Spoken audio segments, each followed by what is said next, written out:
racial segregation is back, thanks to the left. Racial discrimination is being enshrined under law, thanks to the left.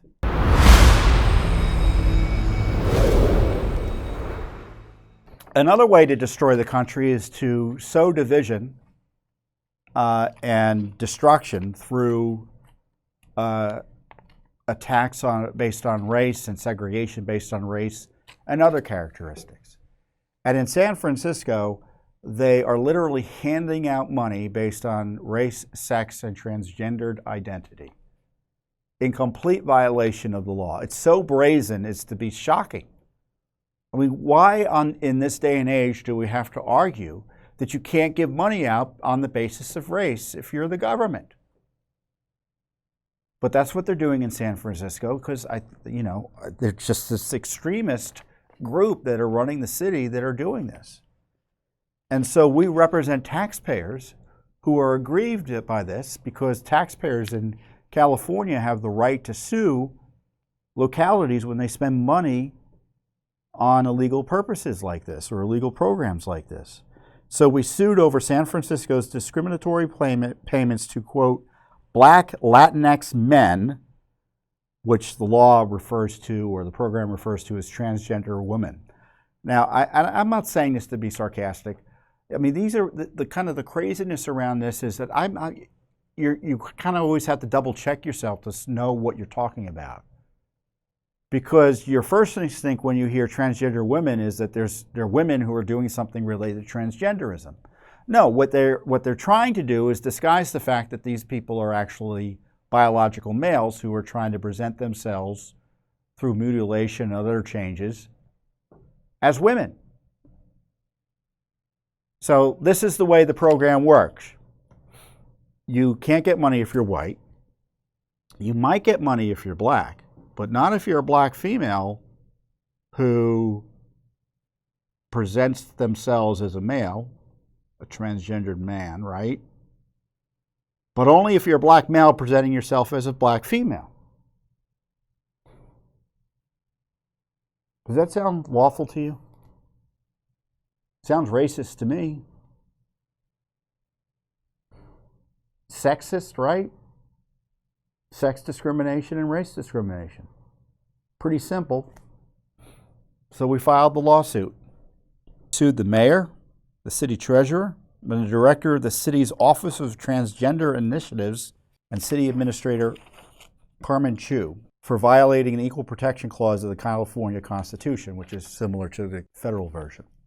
Mayor Breed announced the launch of the Guaranteed Income for Trans People program on November 22nd, 2022. The acronym is GIFT. The mayor's office stated in a press release that the city will, quote, provide low-income transgender San Franciscans with $1,200 each month up to 18 months to help address financial insecurity within trans communities. According to our lawsuit, applicants who do not identify as transgender, non-binary, gender non-conforming, or intersex are not eligible to participate in the GIFT program. Applicants are prioritized based on their biological sex and race and ethnicity. Biological males identifying as females are given preference over biological females identifying as male, and applicants identifying as Black or Latino are given preference over applicants identifying as other races, ethnicities. And of course, I think the government doesn't refer to it as Latino. They smear and denigrate Latinos by calling them Latinx, which is some crazy transgenderism as well. The program began dispersing funds in January of 2023, and the program is expected to continue through June. We'll probably renew it if they can, unless we stop them through this lawsuit. And I think we spent about $1 million thus far on it, and I think our numbers show 55 have participated. So we already know there have been acts of discrimination and illicit payments based on discriminatory practices. But hopefully the case goes forward, we get more discovery to find out just how bad it is. And the goal is to stop it, right? It's a taxpayer lawsuit, so the goal is to stop the program that's outside the law, so taxpayer money is no more wasted and diverted to illegal purposes.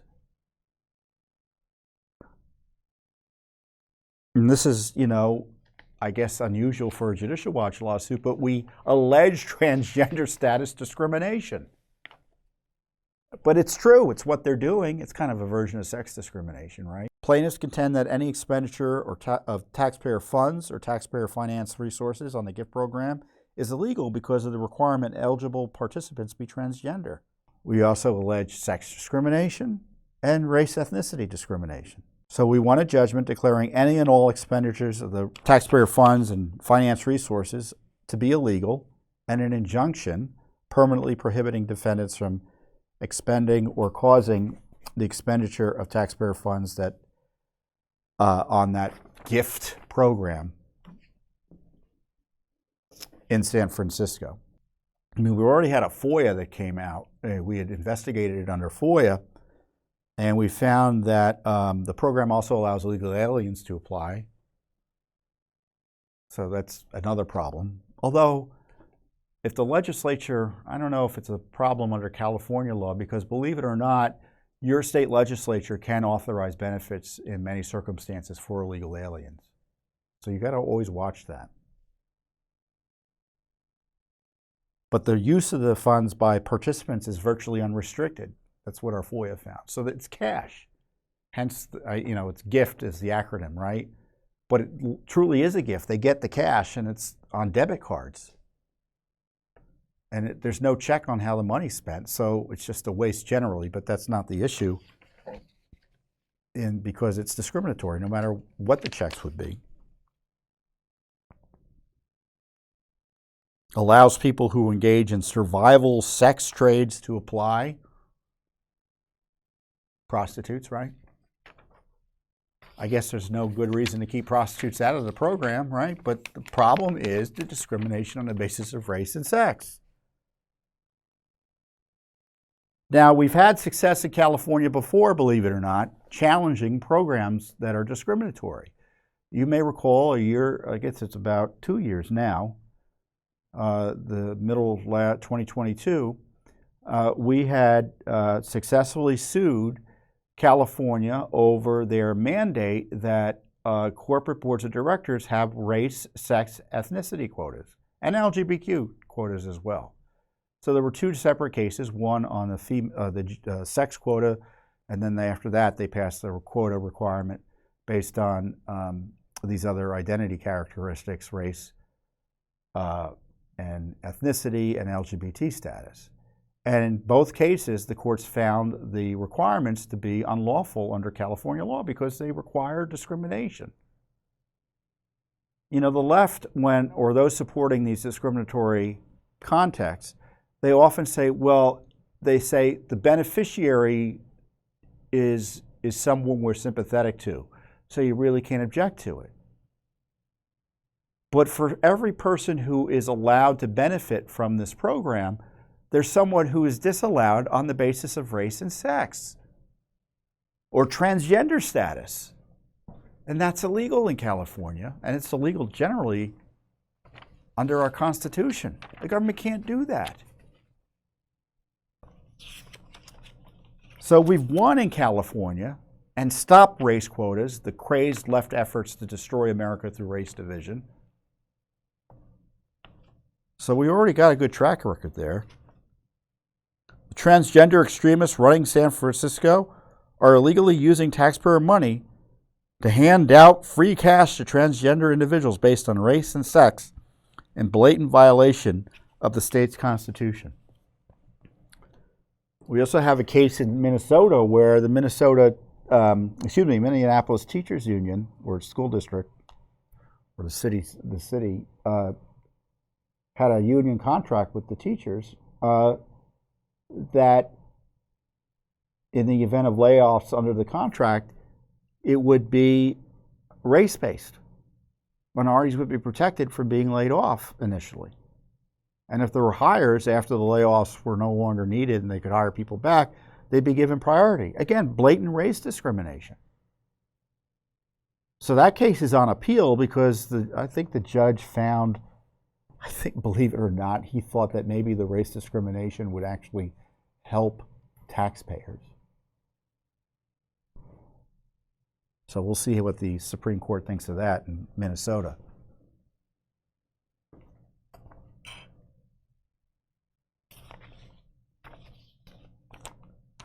Judicial Watch is one of America's leading civil rights groups because we're out there defending the rule of law to prevent people from being discriminated against. Now, the left used to be, at least pretend to be against that. And if you want a colorblind society, as the Constitution requires, if you want anti-discrimination laws to be upheld at the federal or state level, you can't have an exception for political reasons, or in the case of the left, they want these exceptions to, again, divide people by race in order to destroy America. I guess the ideology is interesting, but the fact is legally they can't do it and should not be able to do it. And we've been able to stop a lot of it, but they're not going to stop pushing for the destruction of this country.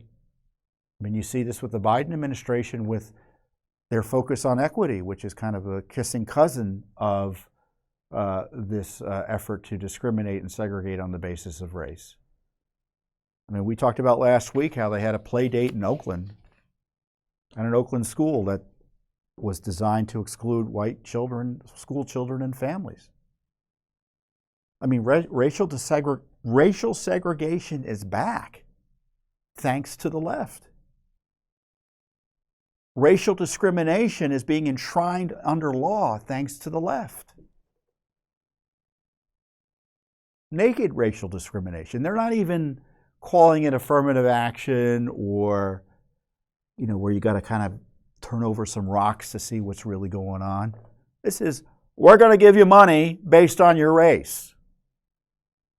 Or we're going to have a quota based on race or sex or whatever. So we're going to stand against it in court. That's what we're doing out in California with another historic taxpayer lawsuit to vindicate the rule of law, defend our Constitution and constitutional government in the state of California. We're not going to abandon California to the predations of the left. We're protecting taxpayers in California. Thanks for watching. Don't forget to hit that subscribe button and like our video down below.